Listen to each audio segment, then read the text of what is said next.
This episode of Sports Talk Central. I'm your host, Adit Mahmood, with my normal co-host Hunter, and we have a special guest here, Bobby Trosset, he formerly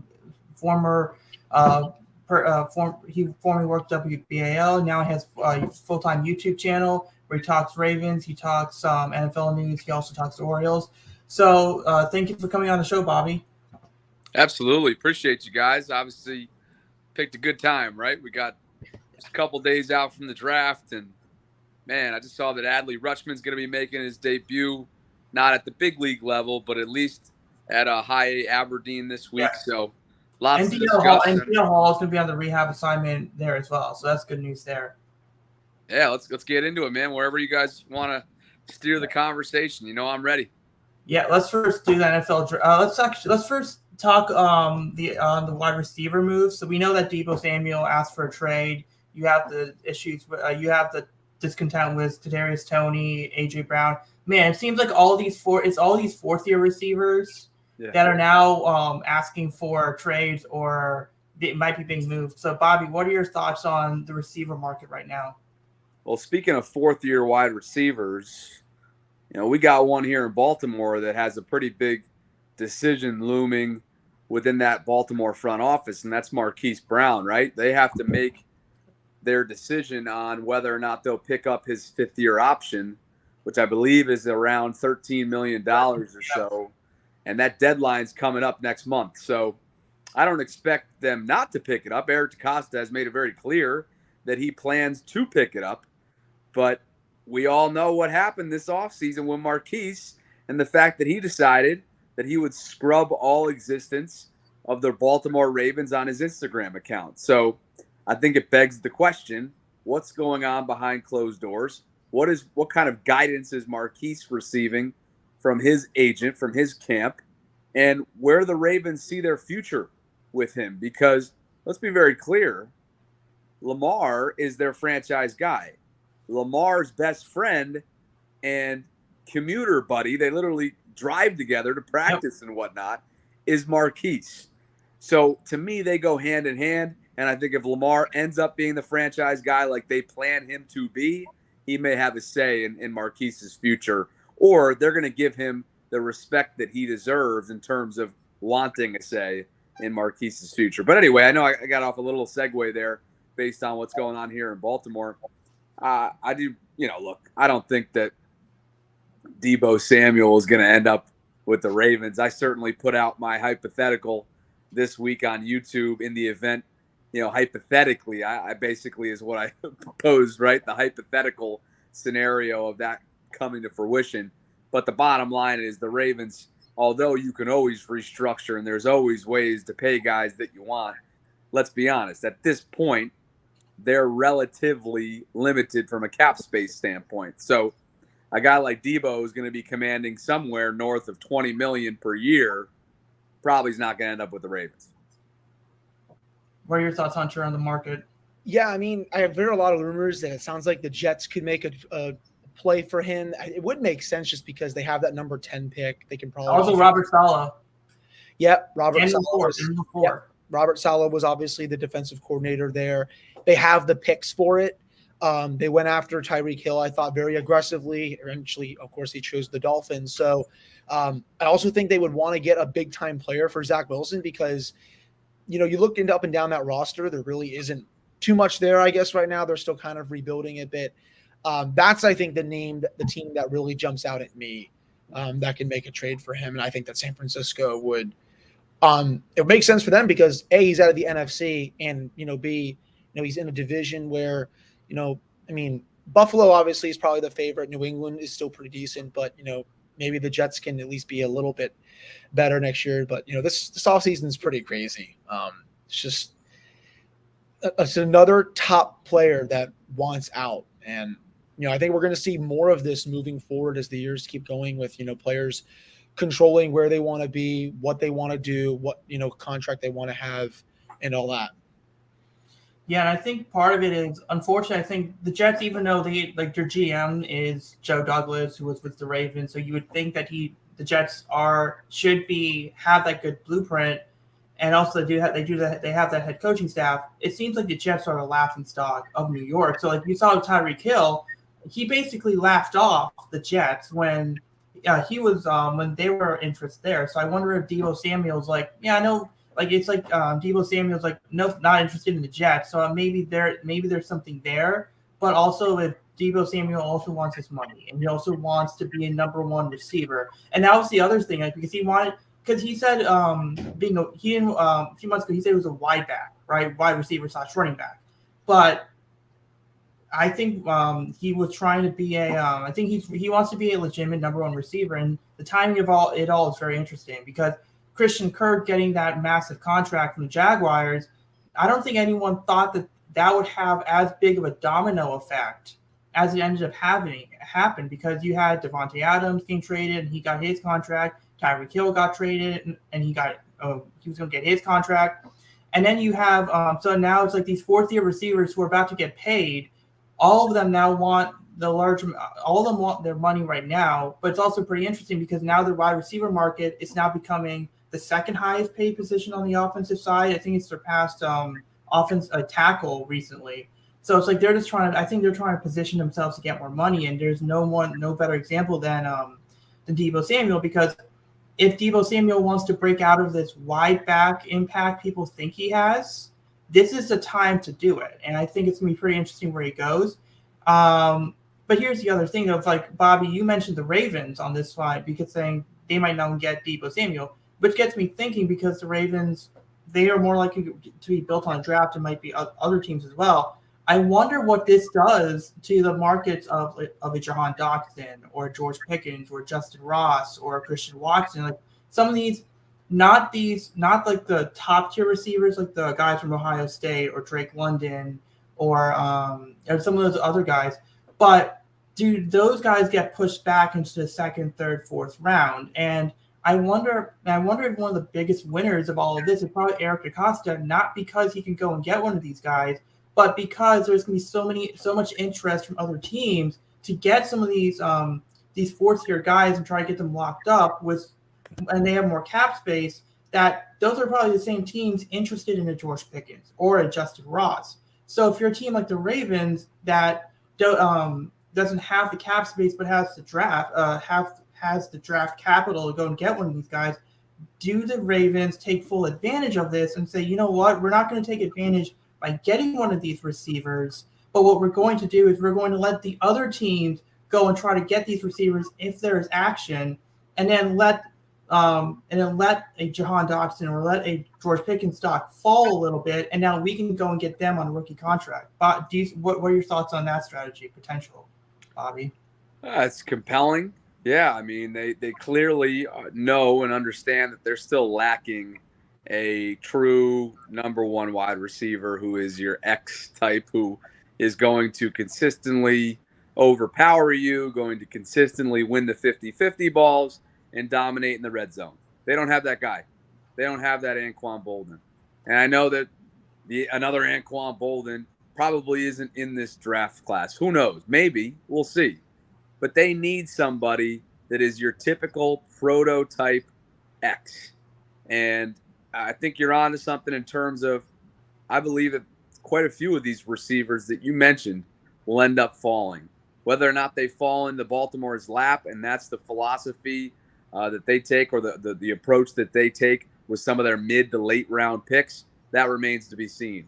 But I think what they've made pretty clear in terms of the wide receiver market this offseason, at least, although we do know that there were some rumors that they were inquiring about a guy like Deebo Samuel, it sure seems like they're going to have to make that happen in the draft and bring in what they hope is someone who can compete with Rashad Bateman to be their number one.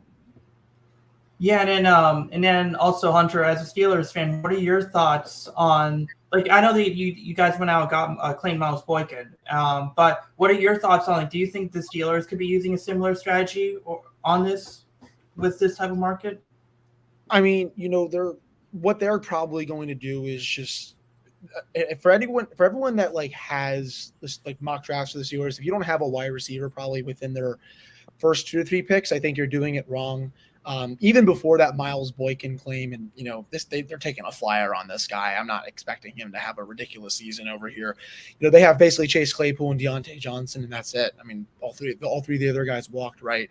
So they have to go out there and get another receiver or two that just that can either burn teams, run all the routes. A Juju replacement would be very preferable. Jahan Dotson really sticks out to me. If they want to do a wide receiver in round 1, if they don't want to take a quarterback, I think that makes sense. If they can somehow have Chris Olave fall to them, Garrett Wilson, it's probably not going to happen just because I think those 2 receivers are the best ones in the draft. But I still think they are going to go out and get 1 or 2, and I trust their judgment just because the Steelers have usually been one of the best teams throughout the last decade or 2 at drafting receivers. So I do think, just to help Mitch Trubisky really settle into the offense and all that, they're going to go out and draft a receiver too, either, in the 2nd round, 3rd round, heck, maybe even the 1st round, because they're definitely lacking in that area. I know Johnson's probably going to get a contract extension. He wants to stay in Pittsburgh. Chase Claypool is still a good player when he's not being stupid on the field. They have to build around them and get more weapons, to say the least. Yeah, I think let's move on to that towards the NFL draft talk. Bobby, what do you think Eric DeCosta's general strategy is going to be with this draft? Well, the philosophy in Baltimore for quite some time now has been drafting, the best player available on their board, according to their scouting department and according to the general manager himself, versus need, right? The last time that I can really remember that philosophy coming to fruition, a great example, I would think, would be when they selected J.K. Dobbins somewhere in the 40s overall in 55. the 2nd round back in 2020, right? At that point, they're coming off their historic 2019 season, especially from a rushing category. Obviously, it was Lamar's 2019 MVP, but you had Mark Ingram, you had Gus Edwards, and you had Justice Hill on a roster that looked to be stacked offensively speaking, and you go out and get Dobbins.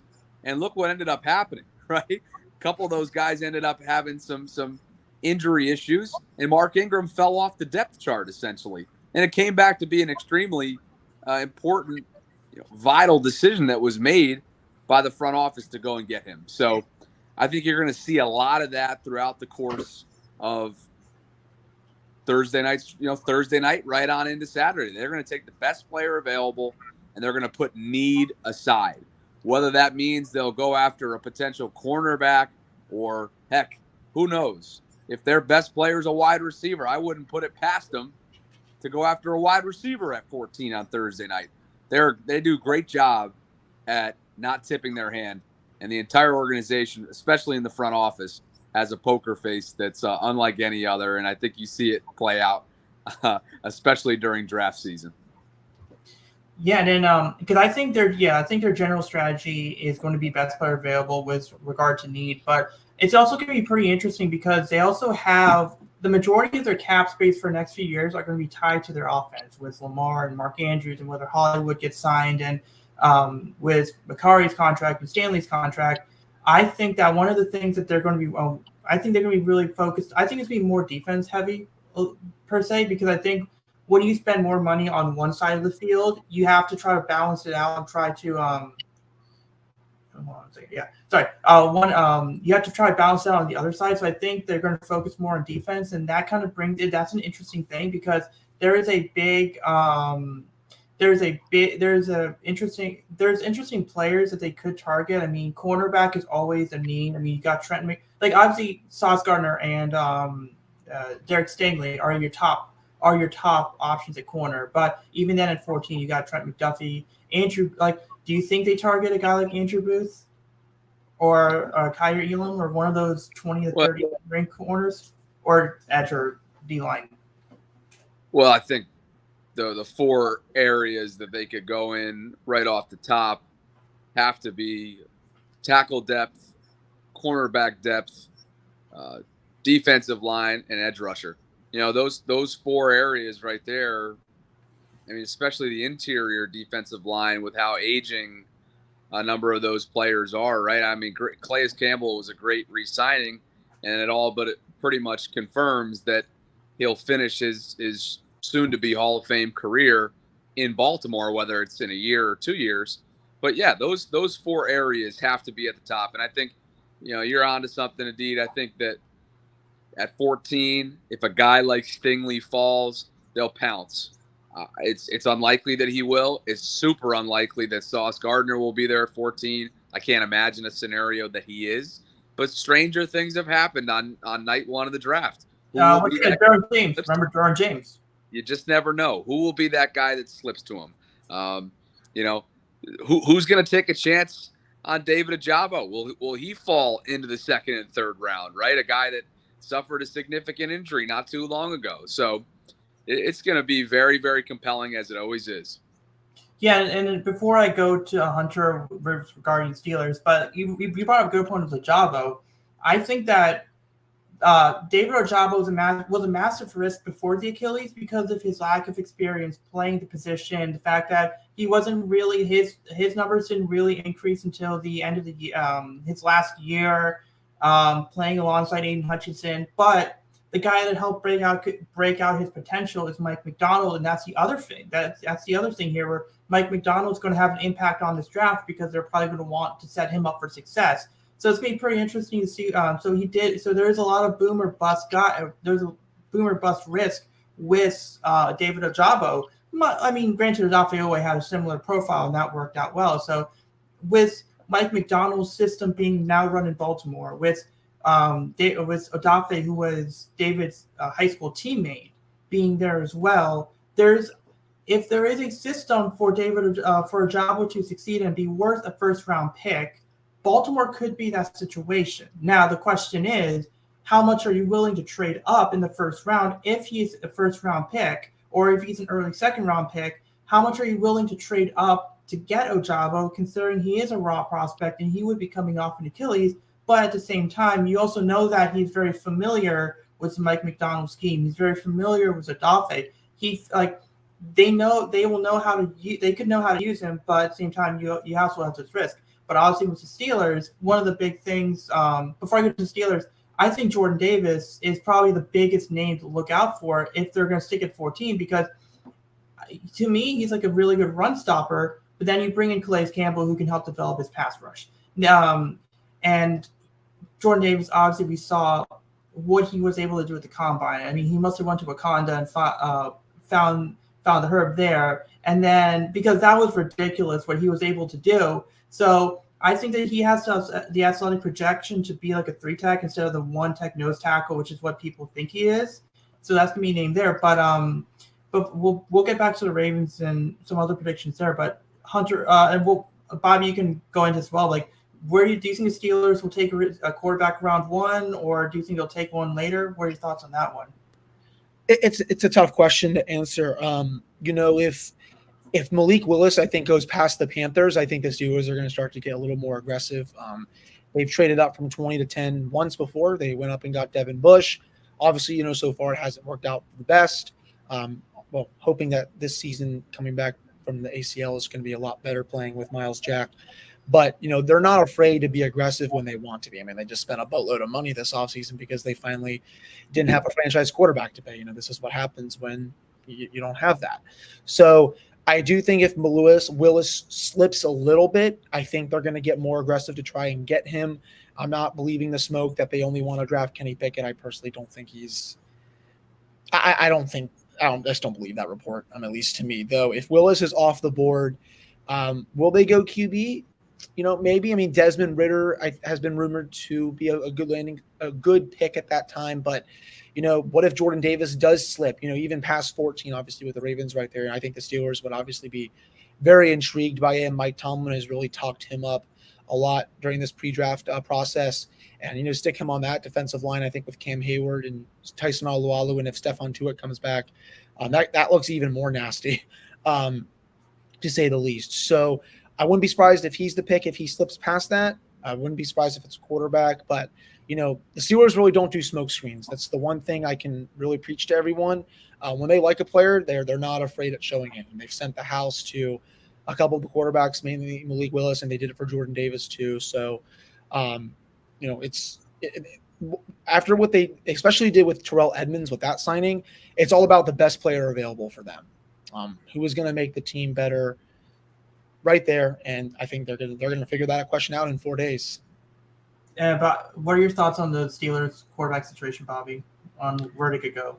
Yeah, I'll tell you this. I'll leave you with this, too, because I got to jump. But on the Pittsburgh end of things, I think that they are receiving, especially here in Baltimore, right, lots of criticism about their inaction this offseason because not a lot of folks believe in Mitch Trubisky. I'm here to tell you that this whole streak that Mike Tomlin has of not having an under 500 team in his entire tenure in Pittsburgh is going to continue. They're going to find a way to be there. This is going to be one of the toughest divisions in all of football. I know the AFC is stacked, especially out west.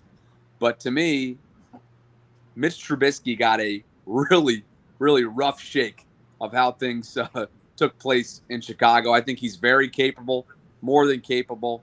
And even if they do go get a guy like Malik Willis, I think Trubisky's going to fight and keep those guys around the 500 mark, and they'll fight for a wild card appearance. You watch. They do it every year when they're not supposed to. So, and you know what?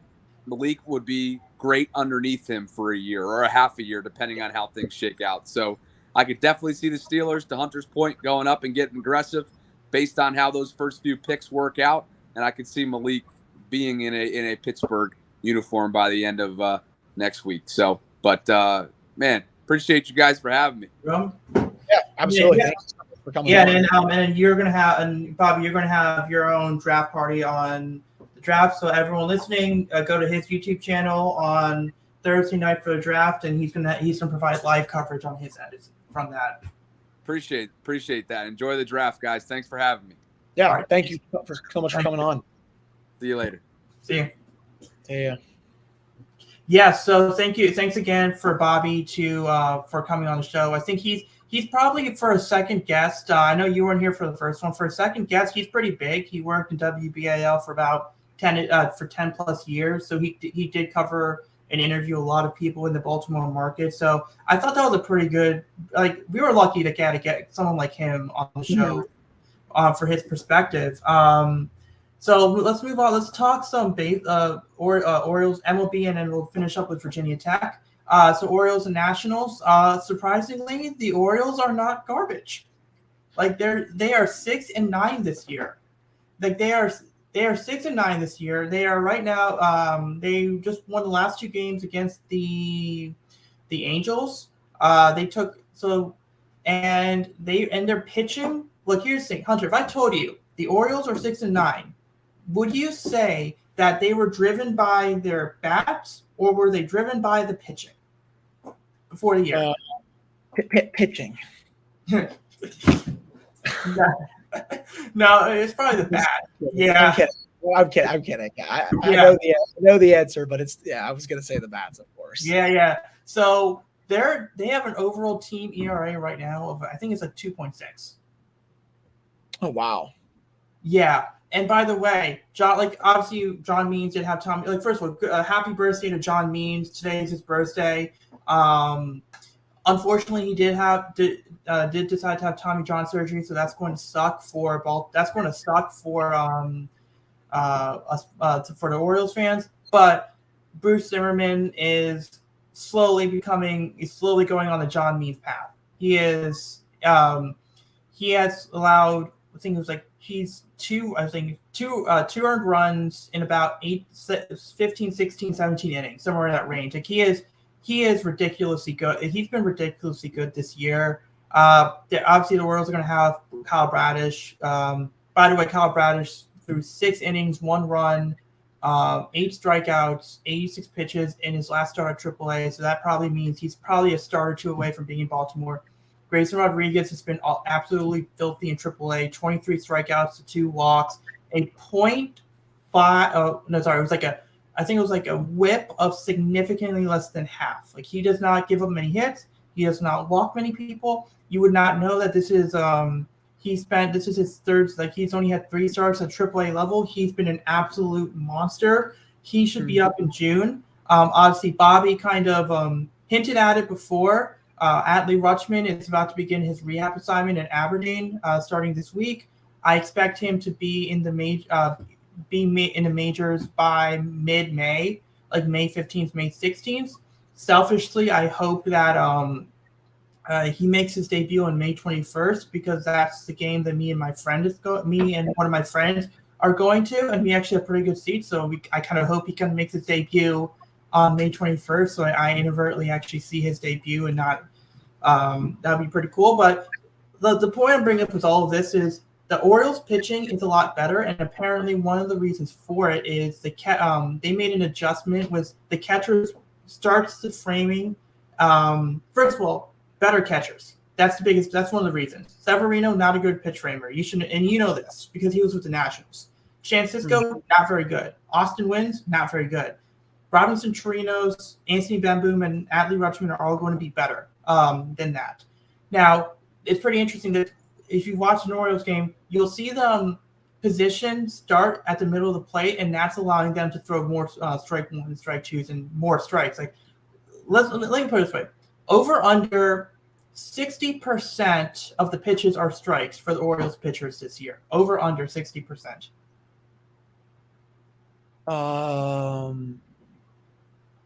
Over 67%.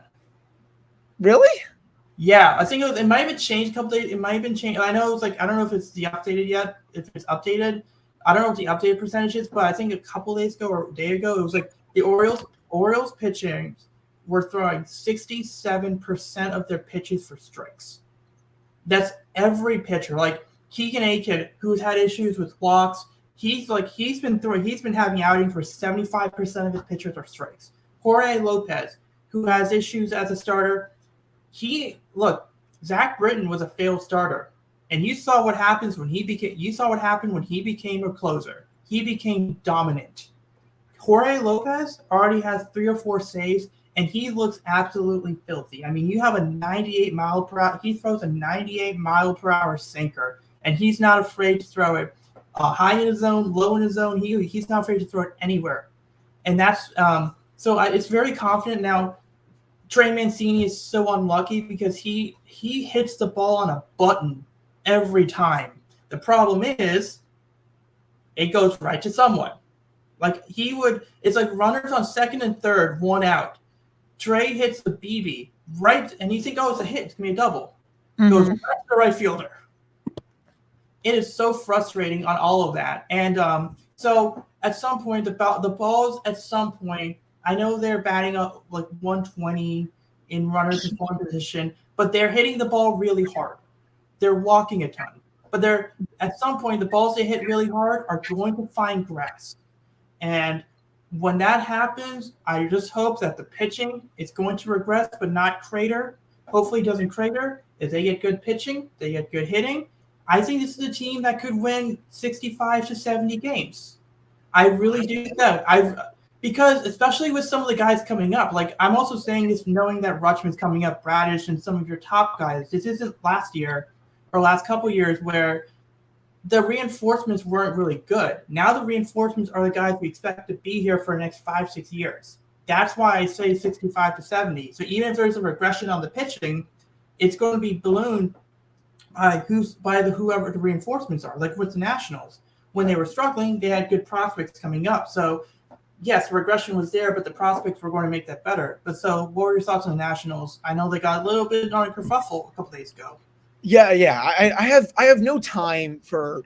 I don't care what any sport this is. If you're mad at teams for trying to score even late in the game, stop them. Stop them. Hockey, baseball, basketball, football. I don't care. There's no unwritten rules that a team has to, lay it down when the game is basically over.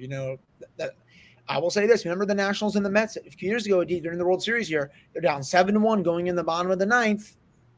They had an 8-run 7th inning. They had 8-run inning to win the game, and the Mets basically collapsed right after that. It was the most Mets loss of all time. Those kind of games, the miracles like that can happen. So I don't want to hear about that crap. I saw the Masson stuff that they're not allowing it's a network decision that they're not allowing the Nationals people to travel. I mean, and they're not allowing the Orioles people to travel. Yeah, I mean, that's just, My thoughts on Peter Angelos. I've always thought he's a schmuck. He's in declining health, so is he the main guy behind this? No. It's his son. It's John Angelos. Okay. His son. Peter is in his 90s right now. Okay. So his health isn't great. His two sons are still being idiots. It looks like with it. I just would love Masson, sure. With Masson, absolutely. With the team, with how they're operating, they're doing a good job there. I meant with the Masson thing. I don't like how the Orioles just kind of get to control what the Nationals get to do with it. This is why the Nationals should honestly just have their own freaking TV network to broadcast their games, and I think the Orioles should allow to have that too. The Nats, it's going to be a tough year. They had that nice double-head sweep of the Diamondbacks, then lost a couple in a row. They're now in danger of getting swept by the San Francisco Giants this weekend. Outside of Juan Soto, there's not going to be a lot of fun to watch. Patrick Corbin looks terrible. That contract was too much when it was signed. They got a ring out of it, and now he's just stunk ever since. Would you say that's a Chris Davis contract for the Nationals? It's a mini version of it. He was booed heavily off the field in that last start. He honestly, you can make a case he should be DFA'd at this point. He's that bad. I know they're pitching right now, even without Steven Strasburg. He's expected to be back at some point this year. Some point, I think soon. But it's just, it's a young team that they're not really doing much. And, outside of Nelson Cruz and Juan Soto and maybe Josh Bell and Strasburg when he comes back, there's just not really much to watch with this team. Maybe I like Josiah Gray and Keibert Ruiz. They're going to be good players, I think, at some point. And Josiah Gray's had a couple good starts this year. I'll say that he's really rounding into form. Their hitting has not been that good. And that's I think the reality of the situation. Yeah, and then also a couple more news, quick stories with the with MLB before we talk for Change Like Athletics to finish the episode. But what were your thoughts on Cabrera, that whole situation, but also not only that, the Yankee fans throwing stuff at the Guardians players? Saw that, yeah. I mean, my thought on the matter is this, every fan base has shitty fans, excuse my language, crappy fans that stand out above the rest, right? Yeah. A lot of fan bases, most of the people are pretty nice.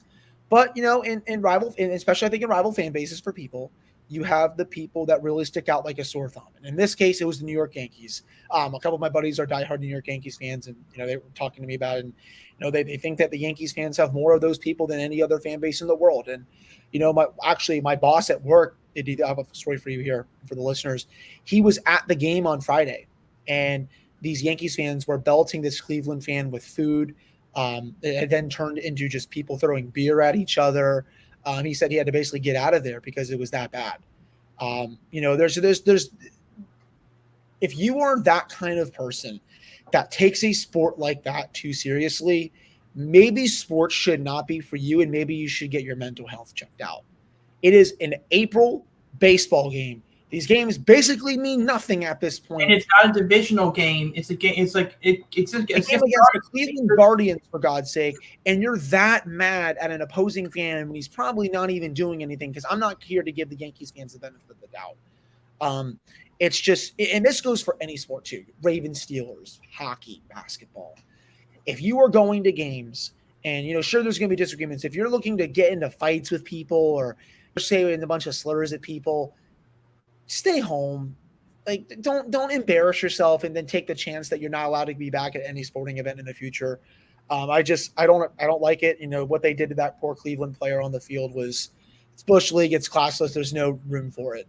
And apparently they were cheering on, I think it was Stephen Kwan, like he actually had hurt, and they are cheering like for an injury for him. So I was not a fan. I think it's classless. I think that those fans should be suspended and not be allowed to enter, be in a baseball stadium, not just the Yankees, for like at least a year or two. I mean, and then also with Miguel Cabrera, I wasn't a big fan of how Aaron Boone intentionally walked him. I mean, if you're going to get him out, just get him out. It's like, who cares if you give up a hit? Like, you're a part of history. Like, now, granted, fortunately, he was able to get that hit a couple days later against in Detroit, so it wasn't like he was robbed of the opportunity to go and get his first hit, his 3,000th hit in an away game. But I thought that was great. I thought it was fantastic seeing Jose Iglesias be the first person to congratulate him, because they were teammates for a long time. Verlander put in a nice message for him. So I think that was great on that front. Who do you think right now? Robinson Cano is at 2,000 hits. Votto's at 1,700. Trout's at 1,400 right now. Soto's at 500. Who do you think the next guy, closest guy, is going to be to get 3,000? That's a good question. I think Trout. Trout for sure. Yeah. I think Soto's going to get close. I'll say that. With how good he already is, would you be surprised? I don't think you probably would. No. Like 500 hits, and he's what, 22, 23 years old? Yeah, I mean, that's very quick. Congrats again to Mickey. He's one of the baseball's all-time greats. And, it was funny. I was watching the Penguins Red Wings game yesterday, and they put it on the Jumbotron in Detroit, and the whole crowd, even the Red Wings are not good right now, they all just went nuts. And that just goes to show how much of an icon he is for that city. And I was going to talk about Detroit sports, but I'm not going to. Yeah, that's too mean. Don't do that. But yeah, no, I think that's I think a Trout. I think Soto would. I think it depends on where Soto plays for the next few years after his contract, because because the Nationals are not a good team, they might have to rebuild. I think it's gonna be tough. There might be the option of them trading him at some point if they absolutely need to get the prospects for him. I mean, I think that he will get 3,000 hits, but I don't know when, because I need to know what team he's on and what how that team's constructed in the outfield and everything else. But yeah, Mike Trout absolutely is going to get 3,000 hits. It's almost criminal what the Angels don't have pitching. Like the Angels Noah Syndergaard's good, but we don't know how good he's going to be after the surgery. Reed Detmers, we don't know how good he's going to be. I mean, look, the Angels drafted 20 pitchers last year's draft. So what are the odds that even 5 of them are good? We don't know. So it's going to be pretty interesting there on the on that front. And then we're going to talk Virginia Tech athletics. Speaking of baseball and softball, first time in Virginia Tech history that baseball and softball ranked in the top 10. Virginia Tech's 8 and softball's 3.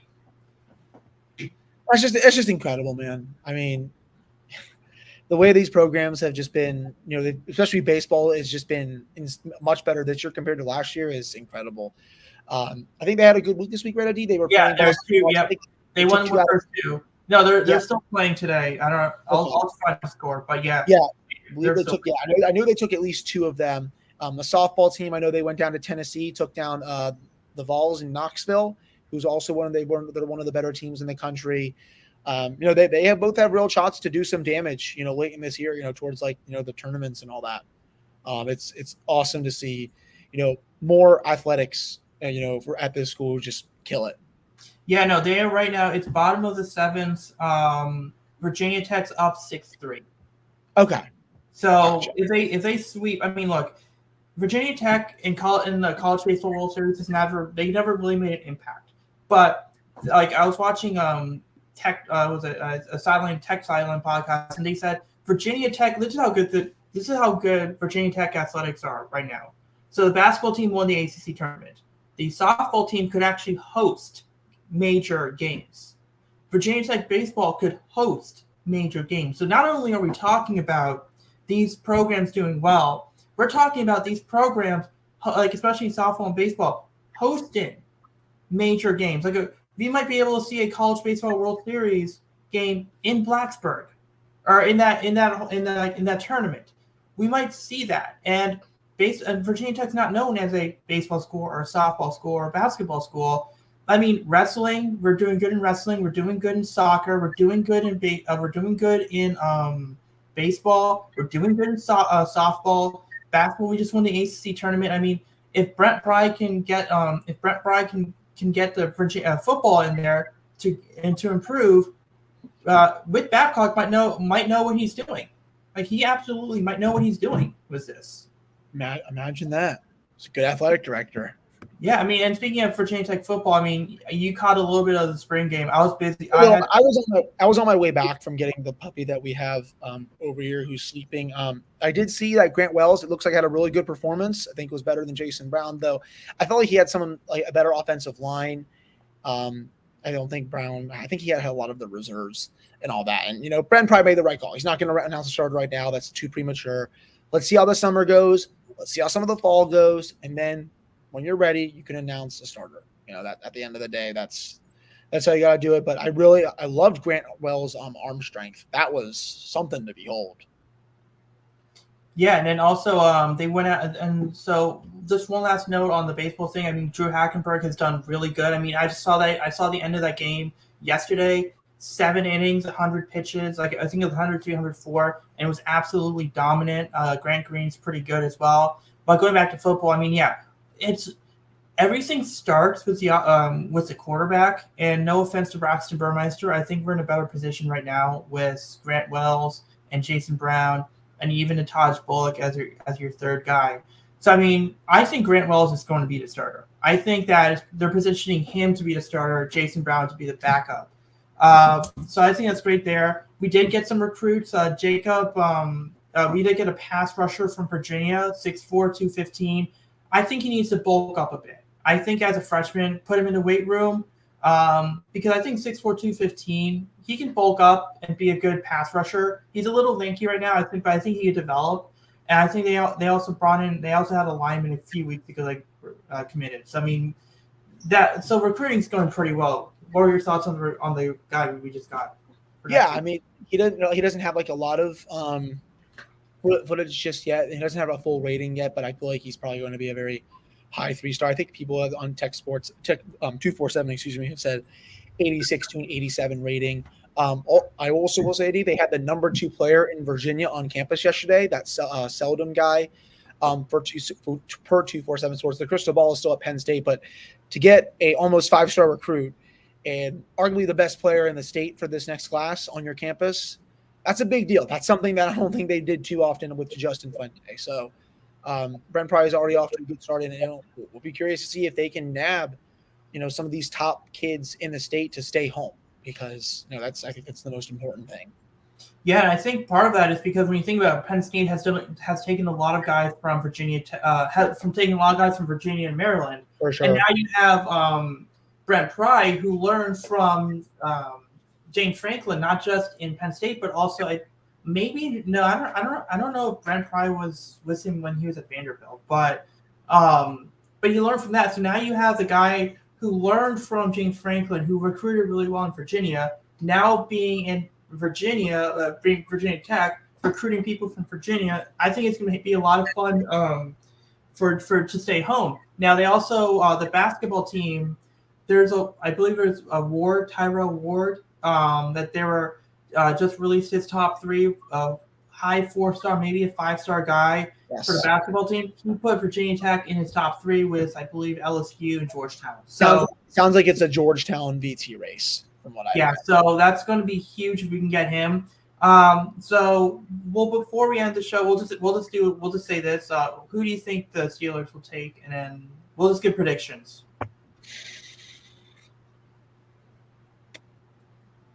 Okay. I'm still going to go Willis. I think they're going to find a way to trade up for him if he slips past Carolina. Yeah, I think that the Ravens are going to put major beef on the D line.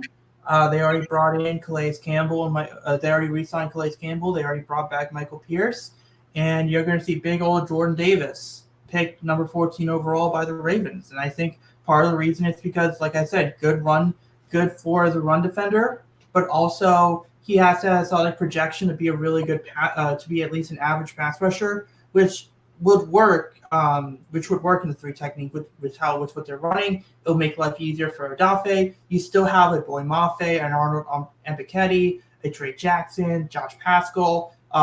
You can get in 2nd, 3rd round. So I think they go in, plug in the middle with big old Jordan Davis, and now you have teams try to run gap power in a gap power scheme against Michael Pierce, some combination of Derek Wolfe, Michael Pierce, Justin Matabike, Broderick Washington, Calais Campbell, and Jordan Davis. So, and then if they can go out and get the athletic pass rusher to match up with another guy in Odafe, and then you have Marcus Williams in the corners. So I think getting Jordan Davis kind of makes everyone's life a lot easier.